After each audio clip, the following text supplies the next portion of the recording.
ప్రపంచం రెజ్లింగ్ లో ఓనమాలు నేర్చుకుంటున్నప్పుడే ఓ భారత యువతి సంచలనాలు సృష్టించింది. అది కూడా స్వాతంత్రానికి పూర్వం. మనం ఇప్పుడు మహిళా రెజ్లర్స్ అంటే ఫోగొట్సో లేదంటే మరొకరో చెప్పుకుంటున్నాం. మహా అయితే దంగల్ సినిమా గురించి మనకు తెలుసు. కానీ మగాళ్ళనే ఓడించిన ఛాంపియన్ ఉన్నారు.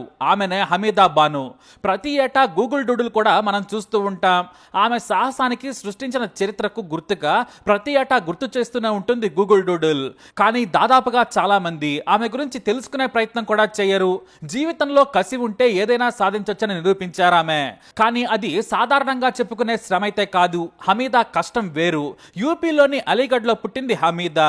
ఆమె తండ్రి సోదరులు రెజ్లర్లే. వారిని చూసి ఆమె కూడా రెజ్లింగ్ ప్రాక్టీస్ చేసింది. పుట్టింది ముస్లిం కుటుంబం అయినా తండ్రి కూతురి మీద ఉన్న ప్రేమతో మెలకువలు నేర్పించారు. ఎంతలా అంటే పాశ్చాత్య దేశాలు రెజ్లింగ్ లో అప్పుడే ఓనమాలు నేర్చుకుంటున్న సమయం అది. తండ్రిని చూసి రెజ్లింగ్ పై బాగా మమకారం పెంచుకున్నారామె. ముందుగా చెప్పాలంటే మొదట ఆమె మహిళ. ఆ కాలంలో ఓ మహిళ బయటకు రావడమే అరుదు. ఇక ముస్లిం కుటుంబంలో పుట్టిన హమీదా మీద ఎన్నో ఆంక్షలున్నాయి. అయినా సరే మొదటిసారి ఓ రెజ్లర్ తో ఫైట్ కు దిగిన సమయంలో మత పిచ్చి ఉన్న మూర్ఖులు ఆమె మీద రాళ్లతో దాడి చేశారు. దీంతో ఆమె పంజాబ్ కు పారిపోయింది. అప్పటికే అక్కడ మహిళా రెజ్లర్లు కొంతమంది ప్రాక్టీస్ చేస్తున్నారు. ఆ సమయంలో హమీదా వారితో పోటీ పడింది. కానీ కొద్ది సెకండ్లు కూడా ఆమె ముందు ఎవరూ కూడా నిలబడలేకపోయారు. అయితే ఓ వ్యక్తి ఆమెను మగాళ్లతో పోటీ పడమని చెప్పారు. అప్పటికే పంజాబ్ లో వస్తాదులు ఎంతో మంది ఉన్నారు. కండలు తిరిగిన మొనగాళ్లు కూడా ఉన్నారు. చాలా మంది రాజులు వారిని పోషించేవారు. అయితే 107 కిలోల బరువు, 5 ఫీట్ల 3 అంగుళాల ఎత్తున్న హమీదాను చూస్తే ఎవరైనా సరే వణికిపోయేవారు. అయితే మొదట మగాళ్లతో పోటీ పడేందుకు ఆసక్తి చూపించలేదు హమీదా. ఎందుకంటే ఆమె పెరిగిన వాతావరణం అలాంటిది. కానీ మహిళా రెజ్లర్లు ఆమె ముందు నిలబడలేకపోతున్నారు. దీంతో చివరకు సరేనంది. 1937లో మొదటిసారి మగాళ్లతో ఓ లేడీ రెజ్లర్ పోటీ పడడం రికార్డ్ అయింది. అయితే మగాళ్లతో పోటీ పడేందుకు మరింత దృఢంగా తయారయ్యేందుకు బలవర్ధక ఆహారాన్ని తీసుకునేవారు ఆమె. 5 లీటర్ల పాలు, రోజు డజన్ గుడ్లు, అరకిలో బాదం, కిలో మటన్తో పాటు ఇతర ఆహారం అదనంగా తీసుకునేది. అలా మగాళ్లతో మొదలైన పోటీతో హమీదా పేరు దేశమంతా మారుమోగిపోయింది. ఎందుకంటే ఎంత పెద్ద రెజ్లర్నైనా సరే 2 నిమిషాల్లో ఓడించేది. అలా ఆమె ఖ్యాతి మరింత పాకింది. ఢిల్లీలో హమీదా పోటీలో ఉందంటే చాలు వేలాది మంది జనం వచ్చేవారు. ఎందుకంటే ఆమె మగ రెజ్లర్లను సులభంగా ఓడించేది. ఇలా వరుసగా 300 మంది మగాళ్లను ఓడించింది హమీదా. అసలు ఓటమి అనేది ఆమెకు తెలియదు. అయితే పాటియాలాలో ఉండే ఓ భారీ రెజ్లర్ హమీదాను సులభంగా ఓడిస్తానని సవాల్ చేశాడు. దీంతో అతను ఢిల్లీకి వచ్చి పోటీకి సై అన్నాడు. ఈ ఫైట్ పై నిర్వాహకులు భారీగా ప్రచారం చేశారు.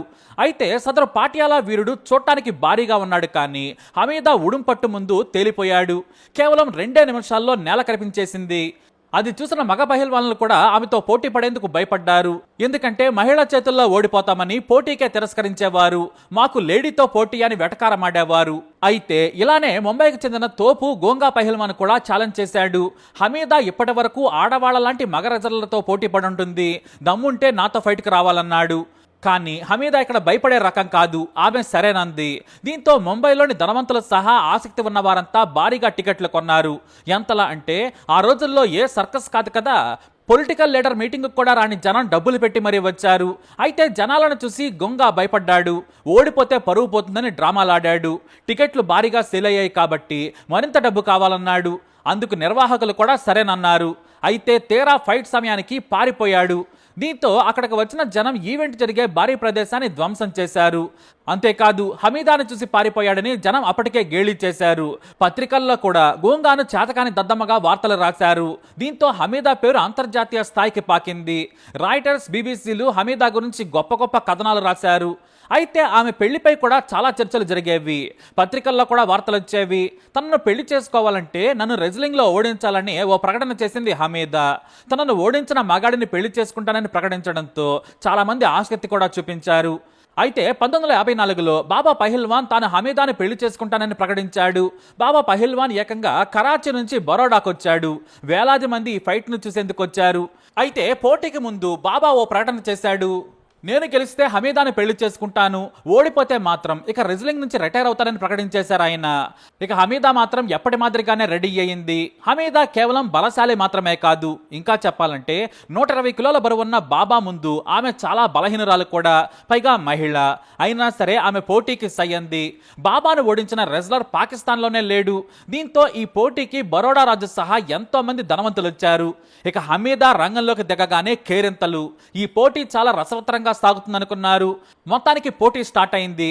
జనం సీట్లలో సరిగ్గా సర్దుకోకముందే, అంటే కేవలం నిమిషం 34 సెకండ్లలోనే బాబా పహిల్వాన్ ను ఓడించేసింది. ఆమెకు ఉన్న టెక్నిక్ అలాంటిది. అంతే, ఈ ఓటమి తర్వాత బాబా పహిల్వాన్ పేరు పాకిస్తాన్ లో కూడా వినిపించలేదు. ఇక అంతర్జాతీయ పోటీల్లో భారత్ కు ఎన్నో పథకాలు తెచ్చారు ఆమె, కానీ రికార్డ్స్ మెయింటైన్ చేయలేదు. రష్యాకు చెందిన ఓల్డ్ నంబర్ 1 రెజ్లర్ అని ఓ మహిళ భారత్కు వచ్చింది, కానీ ఆమెను కూడా 30 సెకండ్లోనే ఓడించింది. నేను హమీదా మీద గెలవలేనని ప్రకటించి ఆమె అక్కడి నుంచి నిష్క్రమించింది. హమీదా మొత్తం 390 పోటీల్లో గెలిచింది. అయితే మహిళే కదా సులువుగా ఓడిస్తామని చాలా మంది ప్రతిసారి దేశం నలుమూలల నుంచి వచ్చేవారు. అలా కలకత్తా నుంచి కదాక్ సింగ్ వచ్చి పోటీలో నిలవలేక నిమిషంలోనే చేతులెత్తేశాడు. ఆ తర్వాత తన స్నేహితుడు కదాక్ ను ఓడించిన హమీదా మీద ప్రతీకారం తీర్చుకుంటానని కలకత్తా నుంచే మరో రెజ్లర్ వచ్చాడు. కానీ రిజల్ట్ మాత్రం సేమ్. ఇప్పుడు మనం దంగలంటూ ఎన్నో చెప్పుకుంటున్నాం, కానీ చరిత్రలో నిలిచిపోయే హేమా హైమి లాంటి మగాళ్లను ఓడించింది హమీదా. అయితే ఎంత అంతర్జాతీయ ఖ్యాతి పొందినా కూడా తన మత పెద్దల నుంచి విమర్శలు ఎదుర్కోక తప్పలేదు. అంతేకాదు, ఇతరులు కూడా ఆమె మగాళ్లతో పోటీ పడే విధానంపై కూడా విశ్లేషణలు చేశారు. ఎంత పెద్ద రెజ్లర్ అయినా కూడా తాను మహిళే, అందుకే మరి ఏమనుకున్నారు, ఆమె మనసు ఎంత గాయపడిందో. కానీ రెజ్లింగ్ ను అర్ధాంతరంగా వదిలేశారు. ఆమె బయట ప్రపంచానికి కనిపించలేదు. తనను ప్రేమించే వారి కోసం మళ్ళీ తనింటికే వెళ్ళింది. కొద్ది రోజులు బయటకు రాకుండా అజ్ఞాతంలో బతికింది. తండ్రి ఉన్నంత వరకు ఆమెను మహారాణిలా చూసుకున్నాడు. కానీ తండ్రి మరణం తర్వాత తన కాళ్ల మీద తాను నిలబడాల్సిన పరిస్థితి ఏర్పడింది. డబ్బులు లేవు, సోదరులు సాయం చేస్తామన్నా కూడా కుటుంబంలో గొడవలయ్యాయి. దీంతో ముసుగు వేసుకుని పెళ్లి చేసుకోకుండానే తన ఇంటి ముందే పండ్ల దుకాణం పెట్టుకుని కాలం గడిపింది. కానీ ఆమె చరిత్ర మాత్రం నేటికే ఉంది. ప్రపంచంలో యోధులైన మగాళ్లను పోటీలో ఓడించిన ఏకైక రెజ్లర్ హమీదా. కండ్ల తిరిగిన వస్తాదులను పోటీలో నలిపేసింది. కానీ సంప్రదాయాలు, అసూయ, మూర్ఖత్వం ఉన్న సమాజం ముందు మాత్రం ఓడిపోయారనే చెప్పాలి.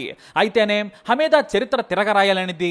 ఏ మహిళా రెజ్లర్, మగ రెజ్లర్లు కూడా టచ్ చేయలేని రికార్డ్స్ ఆమె సొంతం. ఇక హమీదాకి ఓ బిరుదు కూడా ఉంది, అమెజాన్ ఆఫ్ అలీగఢ్. తన చివరి రోజుల్లో మాత్రం ఎన్నో బాధలు అనుభవించిందనే చెప్పాలి. 1946లో కన్ను మూసింది హమీదా. ఈ రోజు కూడా గూగుల్ టూడుల్ ఆమెను గుర్తు చేస్తూనే ఉంటుంది. మరి హమీదా కథపై మీరు కూడా తప్పకుండా కమెంట్ ద్వారా స్పందించండి. వీడియోని లైక్ చేయండి, షేర్ చేయండి, మా ఛానల్ని సబ్స్క్రైబ్ చేసుకోండి.